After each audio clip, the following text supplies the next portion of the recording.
Philippe Martinez, merci d'être avec nous ce matin. Bonjour. La grève est une expression de la démocratie, mais au bout du compte, vous avez une loi qui est votée. Voilà ce qu'a dit Emmanuel Macron devant les étudiants, on l'entendait dans le journal. Qu'est-ce que vous pensez de cette déclaration ? J'en pense que c'est facile de parler devant des étudiants américains. Il faudrait mieux qu'ils viennent s'expliquer devant les cheminots, par exemple, pour expliquer... Il a parlé à des cheminots récemment en province, on l'avait vu. J'ai vu les images, ouais. Enfin, il les a invectivés plutôt que de leur parler. Donc, sur le fond, qu'est-ce que vous en pensez, cette déclaration ? Sur il y a une le loi fond, qui est votée à la fin. Il y a une loi qui a été votée, mais sans débat suffisant sur le contenu de la loi. Et c'est ce que nous proposons. Et c'est le problème encore aujourd'hui. Nous avons un projet pour le service public ferroviaire. Et malheureusement, le gouvernement dit on veut bien discuter, sauf du contenu de la loi. Donc, j'allais dire, la démocratie, c'est pas ça. La démocratie, ce n'est pas la loi votée par les élus du peuple aux élections ? Mais bien sûr, mais ça nécessite, premièrement, sur un sujet comme ça, un débat beaucoup plus long avec les intéressés, c'est-à-dire les cheminots et les usagers. Qu'est-ce qu'il faut changer ? Ça mérite de soulever des questions. Pourquoi on veut transformer le statut social de l'entreprise ? Répondre à cette question qui est quand même prégnante. Qu'est-ce qu'on va faire des petites lignes ? Et j'aime pas ce mot-là parce que c'est un peu péjoratif. Quid de l'ouverture à la concurrence ? Vous voyez, des questions essentielles. Est-ce que c'est ce que vous allez dire au Premier ministre qui va vous recevoir le 7 mai, qui ouvre sa porte, mais en même temps la ministre des Transports dit on ne parlera pas justement de ces questions qui vous chagrinent, à savoir le statut des cheminots, l'ouverture à la concurrence. Donc vous attendez quand même quelque chose de cette réunion du 7 mai ? En tout cas, pour un Premier ministre qui disait la semaine dernière « je ne recevrai pas les syndicats », ce qui montre qu'on peut le faire changer d'avis quand la mobilisation est là. Ça, c'est la première chose. On va lui redire un certain nombre de choses, ce que je viens de vous expliquer. Et puis, on va lui dire, quand on veut discuter, quand on parle de concertation, on ne peut pas dire « voilà mon projet » et à la fin, il faut que ça soit le même. Or, c'est ce que nous constatons aujourd'hui, avec des enjeux essentiels pour l'avenir du pays. Vous demandez donc une modification de l'ordre du jour de cette réunion, en quelque sorte ? Je ne connais pas l'ordre du jour. Nous y allons pour reprendre un certain nombre de questions et avancer. Oui, il faut réformer la SNCF. Pardon, il faut réformer la SNCF, mais pour revenir à une entreprise homogène où les salariés se parlent entre le réseau et la mobilité. Vous voyez ce que je veux dire ?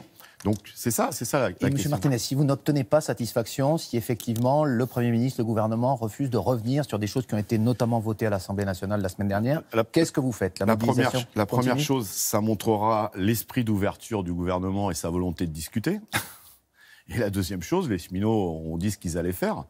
Si le gouvernement ne veut pas discuter, eh bien il y a déjà une journée qui s'appelle journée sans cheminots qui aura lieu le 14 mai.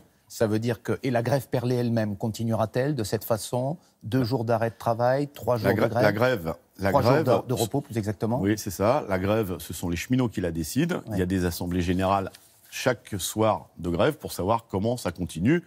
Donc nous, on respecte la démocratie. Mais la mobilisation, est-ce que vous admettez qu'elle est plutôt en baisse ? Il y avait 34% de grévistes au début du mouvement, 18% le 24 avril. Vous ne pouvez pas nier que le mouvement a perdu de son ampleur, même si les conducteurs, eux, restent très mobilisés, ce qui fait ce qu'on voit dans le trafic. Il y a moins de grévistes dans une période où il y a des salariés qui légitimement peuvent prendre des congés. J'ai entendu un député La République En Marche qui était outré parce que... il considérait qu'on ne pouvait pas être en congé quand on faisait grève.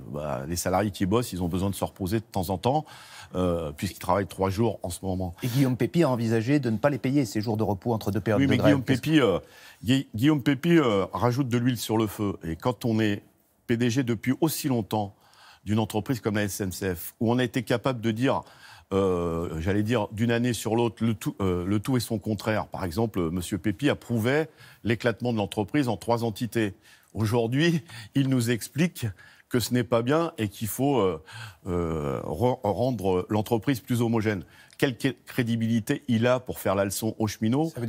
Ça veut dire qu'il n'est plus un interlocuteur crédible pour vous ?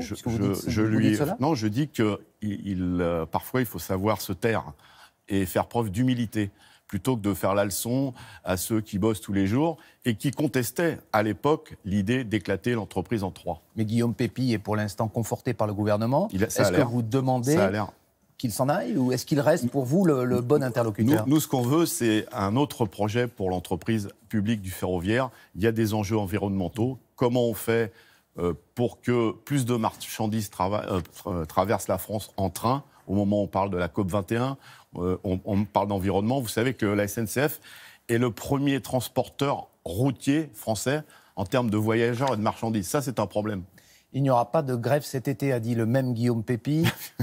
Il a précisé car les cheminots sont des gens sérieux. Il a raison de dire ça. Les cheminots sont des gens sérieux, ça c'est sûr. Et tout ce qui a été dit comme mensonge sur les cheminots est un véritable scandale. Mais lui, il n'est pas en grève, donc je suppose qu'au mois de juillet, il ne sera pas en grève non plus. Mais lorsqu'il dit qu'il n'y aura pas de grève cet été, c'est un pari ou c'est une certitude qu'on peut avoir? Je vous répète, c'est les cheminots qui vont décider, et ça dépend surtout du gouvernement. Soit on écoute, soit on continue à jouer les gros bras, si vous me permettez l'expression, et forcément, ça ne risque pas de s'arranger. Alors, la CGT va se mobiliser le 1er mai, traditionnellement, mais aussi, vous le précisiez, le 14 mai pour une journée sans cheminots, c'est l'expression qui a été employée. Le 3 mai également, ça ne fait pas beaucoup de manifestations qui, pour l'instant, il faut le reconnaître, n'ont pas fait le plein. On n'a pas connu de déferlante dans les rues françaises, comme on a pu le connaître à d'autres périodes. Il y a du monde dans la rue, puis il y a du monde en grève.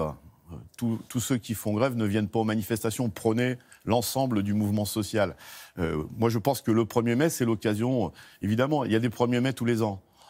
Mais cette année, c'est l'occasion pour tous les salariés qui sont mécontents, et je crois que 70% de la population est mécontente de la politique sociale du gouvernement, de s'exprimer. Le 1er mai, c'est un jour férié. On peut aller manifester sans risque de se faire licencier quand on est dans une entreprise et qu'on fait grève, par exemple. Vous disiez, il y a du monde dans les rues. Pardon, je vous pose une question que se posent beaucoup de téléspectateurs. Comment on peut avoir de tels écarts de chiffres? Vous le savez maintenant, les médias utilisent un organisme qui s'appelle Occurrence. J'en profite. Je donne juste les chiffres. À Marseille, cet organisme a compté 5 000 manifestants, vous 65 000. J'en profite puisque je suis ici pour poser pour la 11e fois la même question. Nous sommes prêts à aller voir cette entreprise pour apprendre à compter, puisque c'est à la mode de retour à apprendre à compter, à faire la dictée, à apprendre à compter. Je veux juste dire que cette entreprise qu'on présente comme une entreprise qui serait indépendante, c'est une entreprise de conseil et de construction d'événements pour les entreprises.